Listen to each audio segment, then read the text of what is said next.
With Dragon Ball Z Super Butoden being a massive financial success, it would only be a matter of time before a sequel was made. And the Japanese didn't even have to wait a year.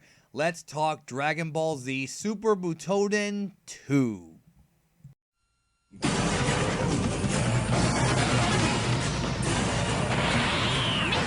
バトルアクションファイナルタイプスーパーファミコンドラゴンボール Z スーパーブトーデン2発動おめえの出番だご飯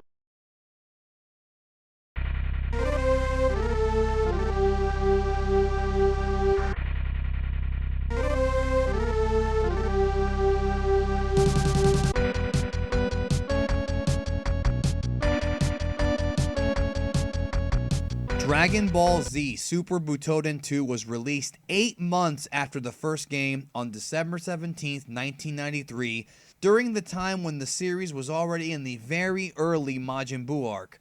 But the game didn't really reflect this. Instead, the game focused on the end of the Cell game as well as the 2 Dragon Ball Z movies that came out around that time, movies 8 and 9. Which are the first Broly movie and the Bojack movie. As a result of this, the roster of Super Butoden 2 is definitely lacking when compared to the first game, and thus we don't see Frieza or the artificial humans return. Instead, this game featured characters like SSJ2 Gohan, SSJ Vegeta, SSJ Future Trunks, Piccolo, Perfect Cell, Cell Jr., Zangya from Movie 9, and of course, Bojack from Movie 9. Wait a minute, where the hell is Goku?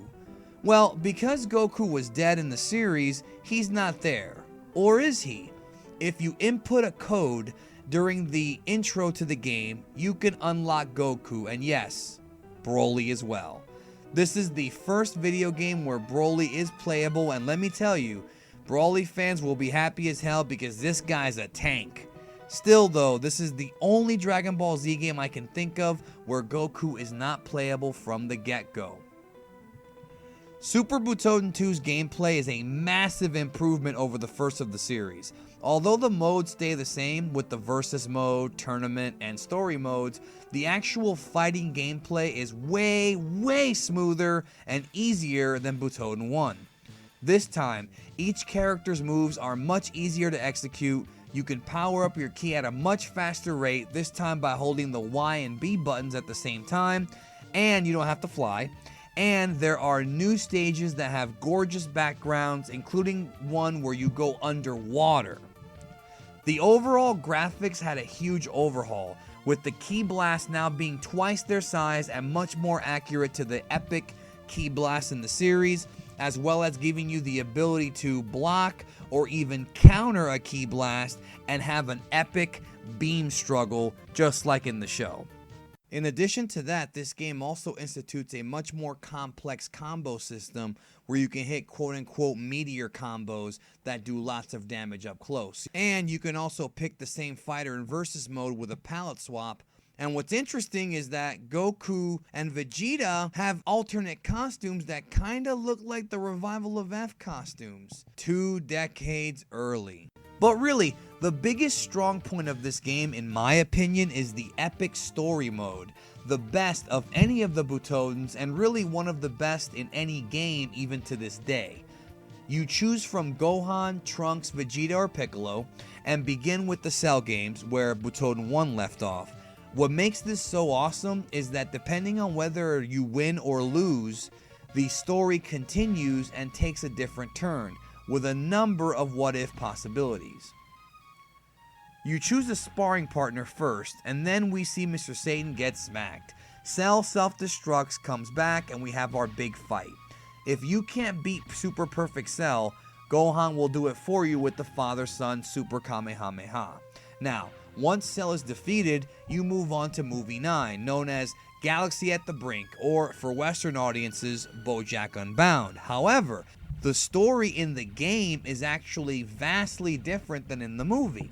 In this version, Bojack creates clones of the Z Fighters, and once you defeat them, you fight resurrected Cell Juniors, then Zangya, and then finally Bojack.